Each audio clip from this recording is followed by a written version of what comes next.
तो मुख्यमंत्री भी कहते हैं कि पिछली बार खनन माफियाओं ने मेरी सरकार को हिलाने की कोशिश की थी, मैं तो खनन माफिया का वैसे ही समर्थन नहीं करता और जहां भी होगा कार्रवाई की जाएगी। ये स्थितियां पैदा करने के लिए सुखविंदर सिंह सुक्खू जी का निकम्मा प्रशासन, निकम्मे अधिकारी, भ्रष्टाचारी अधिकारियों को मेन पोस्टों के ऊपर लगाना, ये उसका परिणाम है।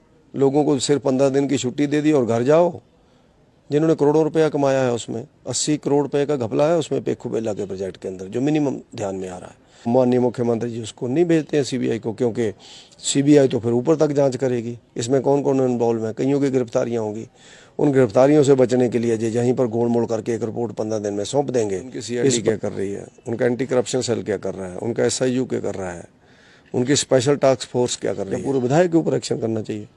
सच और अवैध खनन के कारण हिमाचल की संपदा लूट करके लोग बाहर ले जा रहे हैं और गवर्नमेंट को कोई पैसा नहीं मिल रहा है। और संपदा को लूटने वाले लोग स्थानीय लोगों के ऊपर अत्याचार करते हैं, गुंडागर्दी करते हैं। उसका जीता जागता उदाहरण पिछले साल नालागढ़ के अंदर एक क्रैशर लगना था, जिसकी बहुत बड़ी न्यूज़ पिछले लेकर अखबारों के अंदर लगी है। उस क्रैशर को रोकने के लिए ग्रामीणों ने आंदोलन किया, लेकिन महिलाओं, बच्चियों और लोगों की पिटाई हुई। वहाँ पर गुंडों को लाया गया। और कल ही उस अखबार ने, फिर दैनिक भास्कर ने बहुत बड़ा उजागर किया उसको फ्रंट पेज के ऊपर कि वो क्रैशर लग गया उसके बावजूद भी, लेकिन जिन्होंने गुंडागर्दी की थी उनके ऊपर कुछ नहीं हुआ। और दूसरा विषय उसके अंदर ये था कि उन क्रैशर लगाने वाले लोगों ने पंजाब, जो साथ में लगता रोपड़ जिला है, नालागढ़ के साथ सोलन जिला के साथ नालागढ़ जो एरिया पड़ता है उसके साथ, उस एरिया को सीधी 3 किलोमीटर की सड़क 40-40 फुट ऊंची पहाड़ियों को खोद करके बना दी। जो पहाड़ियाँ कागज के अंदर फॉरेस्ट लैंड है, जो ज़मीन गवर्नमेंट की मानी जाती है, जो चरांद की ज़मीन है, किसकी परमिशन से वो इलीगल माइनिंग हुई, उस 40 फुट ऊंची पहाड़ी को काट करके वहाँ की मिट्टी कहाँ गई, वहाँ के पत्थर कहाँ गए, इसका मतलब उसका भी बिजनेस हो गया। और दुर्भाग्यपूर्ण स्थिति और है कि वहाँ के एसडीएम से जब लोगों ने पूछा कि ये क्रैशर कैसे लग गया, सड़क कैसे निकल गई, तो उनका जवाब था कि गवर्नमेंट की ज़मीन है, इसका कोई भी उपयोग कर सकते हैं। इससे बड़ा निंदनीय बयान किसी अधिकारी का नहीं हो सकता है और इससे ज़्यादा राजनीतिक दबाव कहीं नहीं हो सकता है।